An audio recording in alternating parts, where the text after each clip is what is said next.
Hello, friends. Welcome to my channel. If it's your first time here, well, thank you for joining me. Today, I'm going to be talking about video journaling. Now, this is something I've done for 7 years of my life. It has completely changed the way that I see myself and my life.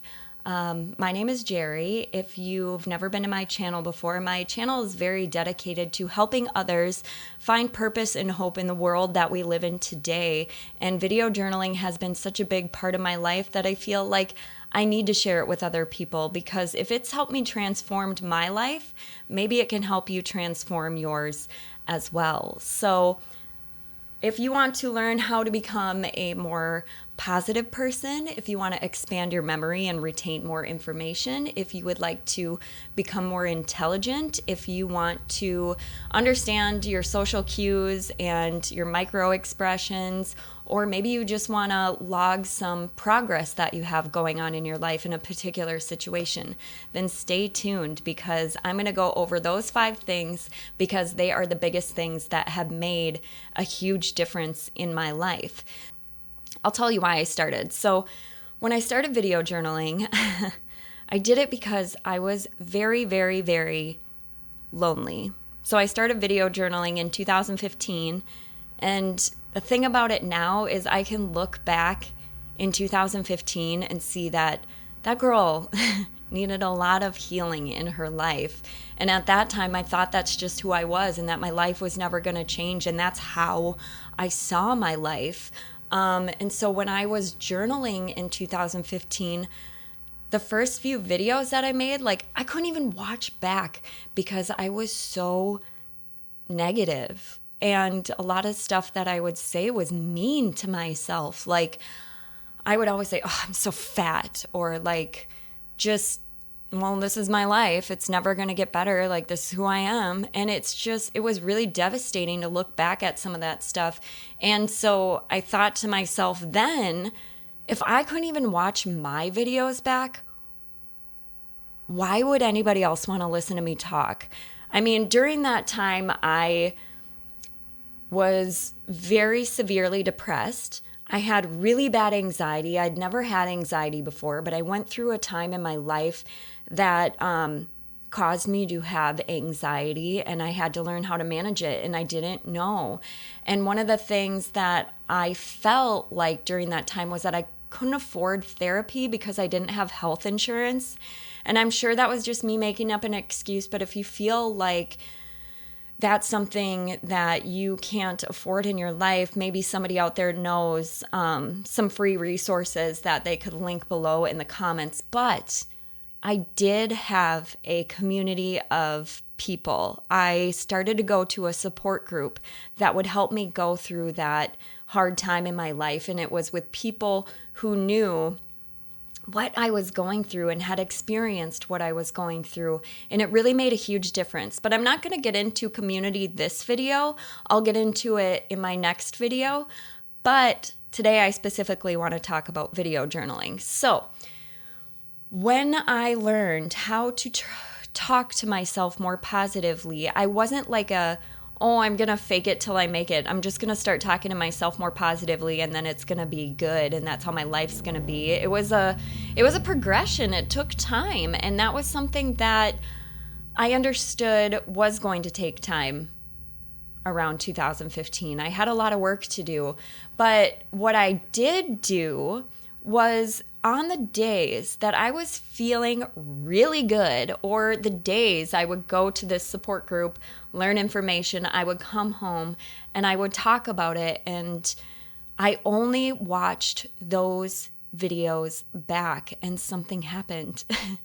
I started to trick myself into thinking that my life was more positive than it was, because I wasn't watching those negative videos back. I was really focusing on watching the positive videos back, where I was being authentic, where I was actually happy, where I was feeling good that day.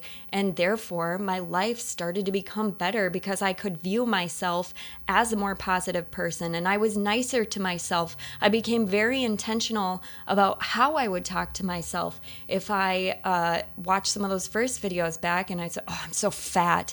But then I just started saying things like, well, I'm not where I want to be today, but it doesn't mean I'm not trying. And, I would kind of roll my eyes at myself, but I would say it like that. And it really helped me see myself as not a failure. It really, really worked for me. So that is something, if you want to become a more positive person and talk to yourself nicely and build your self-esteem and your confidence, I encourage you to make video journals when you're feeling very good. But I did also still keep making those negative ones and the ones where I was having anxiety attacks or the things that were going on in my life, because I was able to see what was building up to that attack. And I found that it was really difficult for me to be around large crowds or feel out of control. Or if I was being overworked, that usually caused me to have some kind of anxiety. So I learned on those days that when I was being overworked, maybe for like a week or two or whatever, I would have to distance myself from people so that I could give myself more self-care, whether that was taking a bath or just digital detoxing or just giving myself space from other people, because that helped me have silence in my life and be in solitude, which is what I needed. Not isolation, because there's a difference, but being in solitude where I could have some peace. I also knew, like, if I was out of control, that would trigger some anxiety, because these are things that I watched back in some of those videos. I'm like, okay, I can see why I was being anxious. So I learned that I had to drive to places separately so that I could leave if I wanted to, or if I was around a large crowd, I couldn't be around it for very long, those sorts of things. So it's just stuff I've learned about myself over the years that really has helped me keep from triggering that immense anxiety, because I actually have really low anxiety now. I used to have really bad anxiety where it would just, everything would irritate me and I would just have these episodes. But now I'm actually on the lower end of anxiety, which is awesome, because I did a lot of work studying the brain as well. And I will link one of my favorite neuroscientists below, Dr. Carolyn Leaf. She's just amazing at explaining our brains and the process of it, so that we as like just average human beings and our brain capacity can understand it. So that's something I'll link below. But positive self-talk and being nicer to myself and authentically taking journals on days where I felt good really, really did an amazing thing for my life and helped me see life as more positively. And I noticed progression with it, that when I was being consistent with it and watching those videos back, within the first like 3 or 4 months that I started doing journals. The thing is with the video journals, you have to be consistent with them if you want to see progress in your life. The second biggest thing that I found through video journaling was retaining more information and expanding my memory. So the US Air Force found that we forget 90% of what we hear within 3 days. So that means you're going to forget about 90% of what I say in this video. But if you log that information, you can go back and watch it, and then you will be able to keep it in your conscious mind. So if you think about, well, during that time, I was going to a support group, and I would learn something in that support group, and then I would come home and I would journal about it.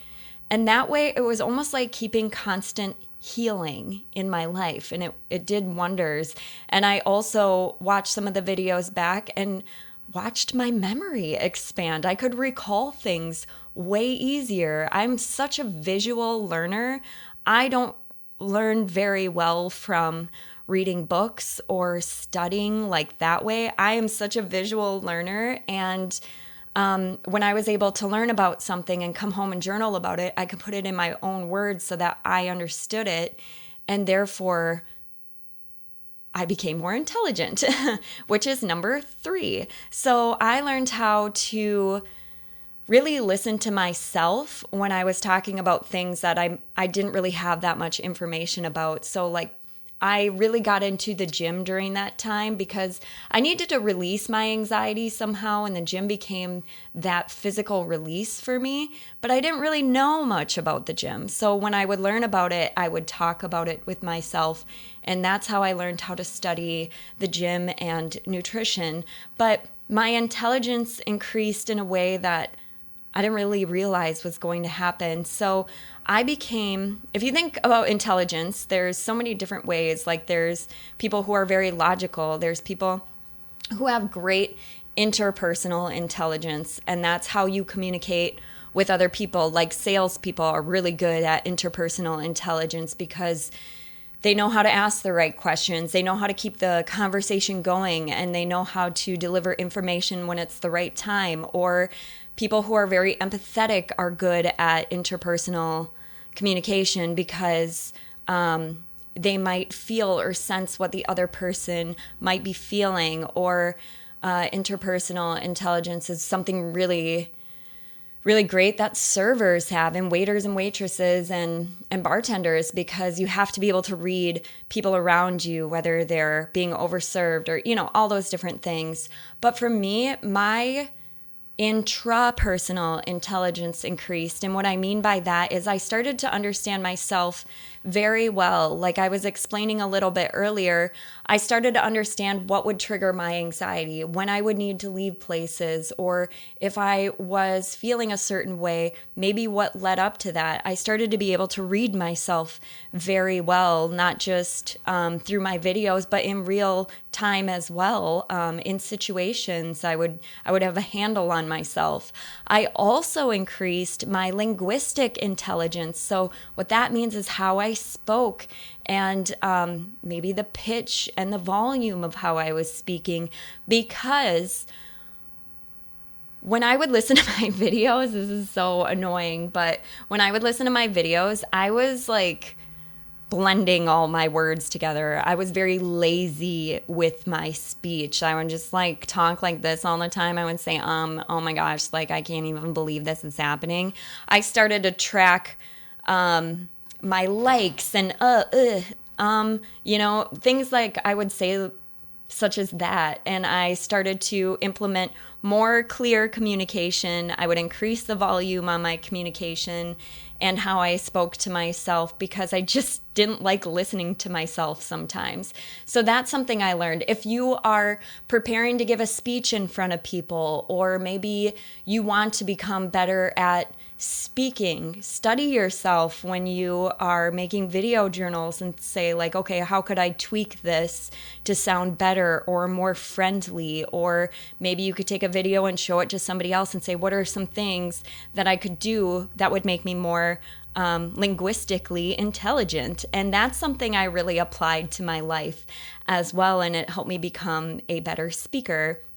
The fourth thing that I found is that I started researching my videos because I was very curious about how I grew over the years. I got really into studying the brain and nonverbal behavior, and I discovered a woman named Vanessa Van Edwards. Oh my gosh, I love her. She is a behavioral researcher, and she studies social cues. So like our nonverbals, our vocal pitch, like volume and how fast we're talking, the verbal words that we say. I'll link a video below that talks more about social cues, but she also talked about micro expressions. And that's what really intrigued me, because I wanted to study myself and see when I was lying to myself, or when I was being genuine, when I was being honest, when I would get really uncomfortable talking about a subject, I would get really quiet. Or if I was really sad and feeling some of that low self-esteem, I would get really small. If I was talking about something where I was being like verbally abused or something like that, I would comfort myself. I would like hold myself. There's so many different things that you can learn about micro expressions and nonverbals just by studying yourself, and maybe seeing like, well, why do I feel sad when I talk about that? Why do I get quiet and feel like I have low self-esteem during that scenario? And then you can kind of start to examine your life a little bit. It's really great. So there are 7 universal micro expressions that we make. So there's contempt. And so this is something you can actually apply with other people as well. If you're in a conversation and if you want to see if somebody's being authentic and genuine with you, check out these 7 micro expressions that were researched by Dr. Paul Edman. And like I said, Vanessa Van Edwards really elaborates on some of these. So there's contempt. We corner the side of our mouth. There is happiness, which is a real smile versus a fake smile. So a fake smile is not using our cheeks, and a real smile, you'll kind of see the crow's feet come up, like you lift your cheeks. There's disgust, and it's like we crinkle our nose and then we show our teeth. So if somebody's like, oh, what did you think of that girl? I don't know, she's, we make that face. There's angry, where you see these 2 lines here and you purse your lips, you get really angry. There's sad, where you bring the corners of your eyebrows together and you frown and purse out your lip. There's fear, which is keeping your eyebrows flat and going. And then there's surprise, which is very similar, and that's making a longer face and bringing your eyebrows up. So you can see the difference in the micro expressions. And so that's just something I've loved researching over the years and being able to see within myself, because I was able to, tell how I was really feeling. And like I said, for me, it's like if I talked about something, I would like cover my mouth if I didn't want to be talking about it, or I would cover my face. I would do this a lot if I was having a hard time being open and honest about it. And I think that's something that I could really apply to my life and see, okay, why am I feeling that way? So studying my nonverbals and that sort of thing became kind of a fun way of looking at my life, because I could go back 7 years ago and see how I was with my confidence versus how I am now with my confidence and how I present myself. Because when I started watching some of those positive videos back in the beginning, I would see myself sitting up straighter. I would see myself enunciating my words and speaking more clear and being just genuinely more happy. So I thought that was something that was just kind of mind-blowing. And then the 5th and final thing, so you have positive self-talk and being more positive in your life and experiencing more positivity, not by faking it, but actually experiencing it and then watching those videos back. You have expanding your mind and retaining more information, because whatever you're learning outside in the world and you come back and talk about it and then you talk about it again, you're able to keep that stuff in your conscious mind. You become more intelligent. And then you start to study your nonverbals over time if you want to. And then the last thing that really was the biggest thing was seeing progress in my life. So I love this quote by Arnold Schwarzenegger that said, the difference between a champion and an amateur is the ability to get through that pain process. And how many different times do we go through pain in our life? Well, there's pain to be experienced in relationships, with work, with our mental health breakdowns, with working out, and it's the ability to get through that pain process so that way we can see progress on the other side. We become more resilient. We become more confident. We get through something, and then when something great happens, we see progress. So for me, it was seeing progress in my videos. If you think about somebody who goes to the gym and you see a lot of those athletes, they take progress pictures. Why? Because they want, even if it's just like a minute thing, they want to see the progress to know that they're advancing. But if you also think about it in your life this way, it's like, okay, let's say you are trying to go to the gym for like a month and you're not seeing any progress. And then suddenly you see a little bit of progress after a month and a half because you just keep going. Video journaling is the same concept. It's like seeing the little progress. So you have to be consistent with video journaling. You can't just do it once and then wait a month and do it again. I mean, you really got to get into the consistent flow of it and just treat it like it's a portion of your life. Because for me, it was like not only like kind of a self-soothing thing, but it was also interesting to learn maybe why I was acting a certain way in situations. But then I could see my progress go over time. So if you have literally a computer with a camera on it, record yourself for 10 minutes a week, keep yourself updated on life, talk about things that you feel inspired about or that you want to do, or just anything, or maybe you want to apply it to something specifically. Maybe you're learning a new hobby and you're trying to retain all this information, but you can't. Just quick go log about it, log off your computer, and then watch it again a different time.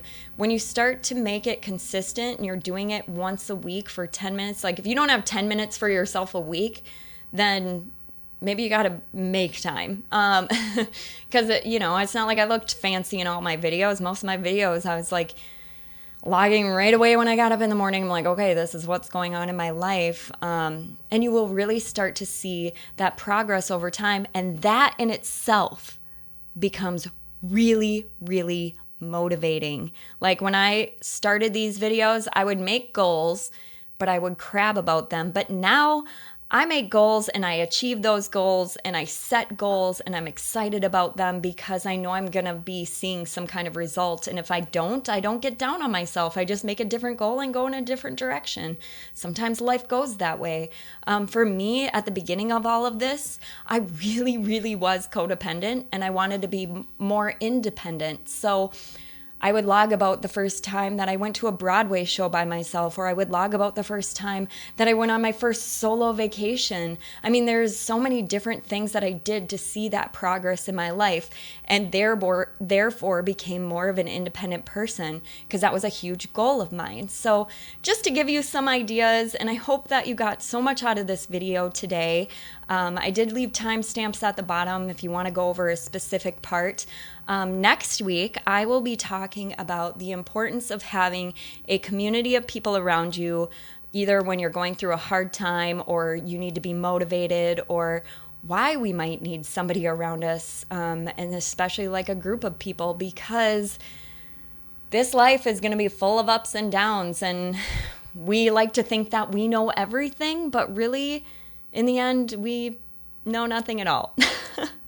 But we learn it from other people, and we can learn things from other people and get different perspectives, especially from people who are either interested in the same things we are, or we see qualities in somebody and we want to learn from them. There's just so many different things that we can learn when we have a supportive community of people around us. So stay tuned next week, and I will go over the importance of having a community. Okay, thank you for joining me today. Goodbye.